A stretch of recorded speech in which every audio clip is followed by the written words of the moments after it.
नमस्कार. जिजाऊ अकॅडमीवर तुमच्या सर्वांचं सहर्ष स्वागत.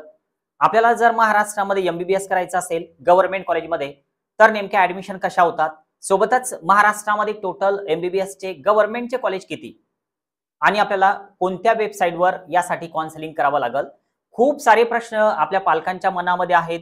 बघा, आता त्यासाठीच आम्ही काय करतोय तर 11 ते 5 या वेळेदरम्यान अकॅडमीचा हा जो नंबर तुम्हाला स्क्रीनवर दिसतोय तर त्यावर तुम्ही कॉल करू शकता.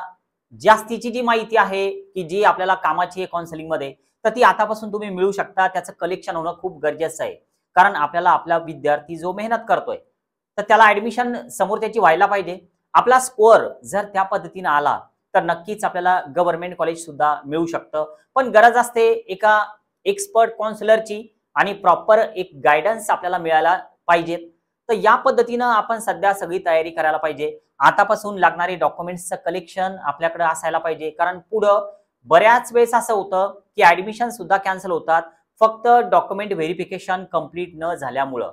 कारण आपण बघा, आजच अकॅडमीला एक कॉल आला होता की सर आम्ही ओबीसी मधून फॉर्म भरला एनटीएचा नीटचा, पण आता आमचं व्हॅलिडिटी जी आहे तर ते निघेल की नाही, तर याबद्दल मोठा प्रश्न निर्माण झालाय. जर व्हॅलिडिटी नाही निघाली तर मग आम्ही ओबीसीचं जे फॉर्म भरलेला एनटीएचा तर आता पुढं आम्ही ओपन मधून ऍडमिशन करू शकतो का, किंवा ओपनची काउन्सिलिंग आम्हाला करता येईल का. तर हे सगळ्या ज्या गोष्टी आहे तर तुम्ही कॉलवर ही सर्व माहिती घेऊ शकता. आणि बघा, आता आपण आपल्या मुद्द्यावर येऊया की महाराष्ट्रामध्ये जे पण टोटल एमबीबीएस कॉलेज आहेत तर सर्वांना माहिती आहे की आपलं जे नागपूरचं कॉलेज आहे की जिकडं कट ऑफ खूप जास्त असतो, यामध्ये जर आपल्याला ऍडमिशन करायची असेल तर तुम्हाला खूप जास्त मार्क्स नीटमध्ये असायला पाहिजे, तुमचा रँक चांगला असायला पाहिजे. मी जे बोलतोय तर ते एम्स नागपूर बद्दल बोलतोय. एम्स मध्ये आपल्याला ऍडमिशन कॅटेगरी कोणती असो पण मार्क्स जे आहे तर ते खूप चांगले असावे लागतात. आणि जर आपल्याला एम्स मध्ये ऍडमिशन करायची असेल तर आपल्याला ऑल इंडियाचं काउन्सिलिंग करावं लागतं.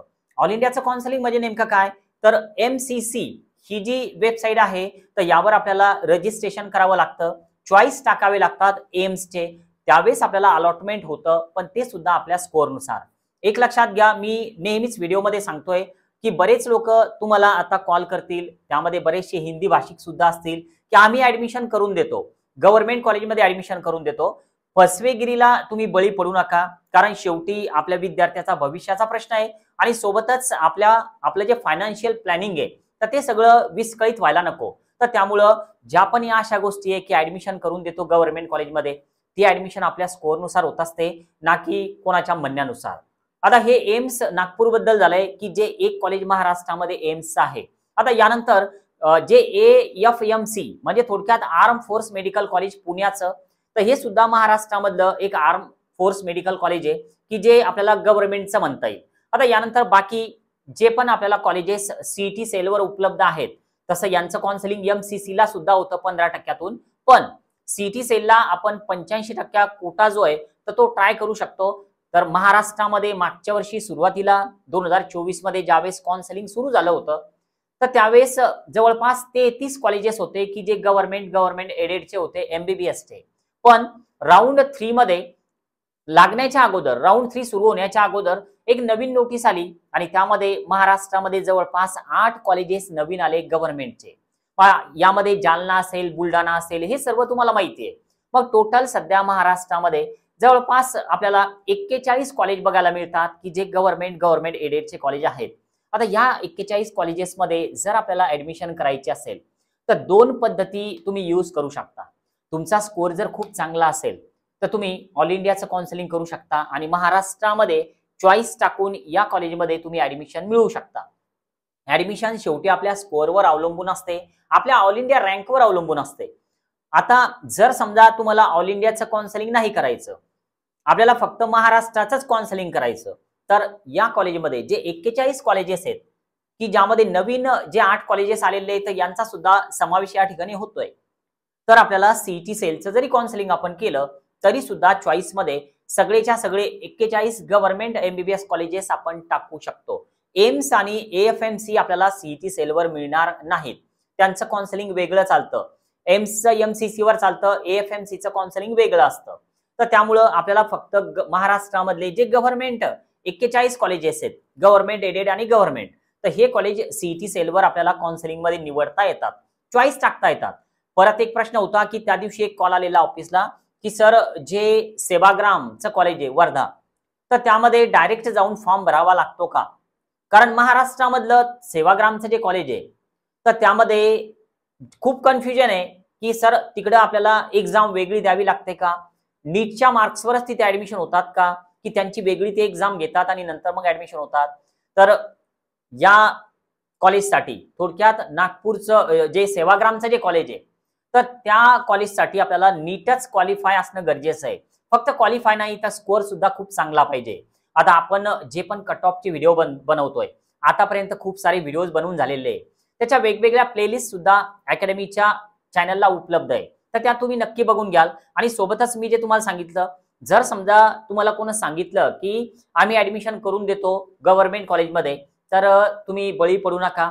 आणि सोबतच एक लक्षात घ्या की तुम्ही एका एक्सपर्ट काउन्सिलरची निवड केली पाहिजे, कारण आपण क्लासवर खूप सारा जो खर्च आहे तो अगोदर केलेला आहे. पण विद्यार्थ्याची मेहनत आपली वाया जायला नको, तर त्यासाठी कुठेतरी काउन्सिलिंग जॉईन करा, जिजाऊ अकॅडमीची जॉईन करा, असं माझं मुळीच म्हणणं कधीच नव्हतं आणि नसणार सुद्धा. आणि सोबतच एक सुद्धा सांगतोय की तुम्ही कुठे ना कुठे कोणाला तरी फॉलो केलं पाहिजे, युट्यूब चॅनल सबस्क्राईब करून ठेवलं पाहिजे. आपल्या जिजाऊ अकॅडमीला सबस्क्राईब करा असं माझं मुळीच म्हणणं नाही, एकमेव करा असं मुळीच म्हणणं नाही, पण कुठेतरी सबस्क्राईब असणं खूप गरजेचं आहे. कारण जे पण वेळोवेळी अपडेट्स येतात तर ते जर आपल्याकडच्यानं मिस झाले तर विद्यार्थ्याचं खूप नुकसान होतं. एक मागच्या वर्षीचा अनुभव सांगतोय, जळगाव साईडचा एक विद्यार्थी होता, कुठेही काउन्सिलिंग जॉईन केलेलं नव्हतं आणि सोबतच युट्यूबचे जे पण अपडेट्स येतात, की बरेचसे आता महाराष्ट्रामधले चॅनल आहेत की जे युट्यूबचे अपडेट वेळोवेळी देतात. फक्त आपली जिजाऊ अकॅडमीच नाही तर खूप सारे, आणि ते अगदी करेक्ट मिळतात तुम्हाला. पण आता त्या विद्यार्थ्यानं काय केलं होतं जळगावच्या, की तो कनेक्टेड नव्हता ना की युट्यूबच्या कोणत्याही काउन्सिलिंग चॅनल सोबत, ना की एखाद्या काउन्सिलर सोबत.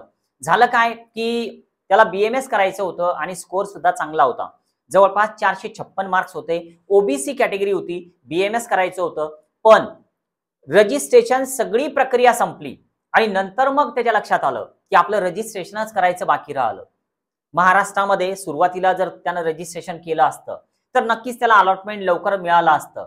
मग ज्यावेळेस त्याला हे सगळं समजलं, भेटायला आला तो जानेफळमध्ये, 1 to 1 काउन्सिलिंग झालं. त्याला मी परत सांगितलं होतं की तुला एकदा तिसऱ्या राऊंडला परत चान्स आहे, तिसऱ्या राऊंडला तू रजिस्ट्रेशन कर, तर तेव्हा तुला कॉलेज मिळू शकतं. त्याला मिळालं. पण जर त्या दरम्यान जर सगळं अपडेट त्याचं राहिलं असतं तर ते वर्ष वाया गेलं असतं. म्हणून सांगतोय की आपण क्लासवर 2 वर्ष विद्यार्थ्यांना मेहनत घेतली, आपण खर्च केला, पण हा सगळा जो आपण खटाटोप करतोय तर थोड्याशा काउन्सिलिंग प्रक्रियेमधून आपण जर बाद झालो तर खूप समोर कठीण परिस्थिती येईल. तर त्यामुळे आतापासून कुठेतरी जॉईन राहा आणि नवीन असाल सबस्क्राईब करायला विसरू नका. आज आपण थांबतोय. Okay, bye.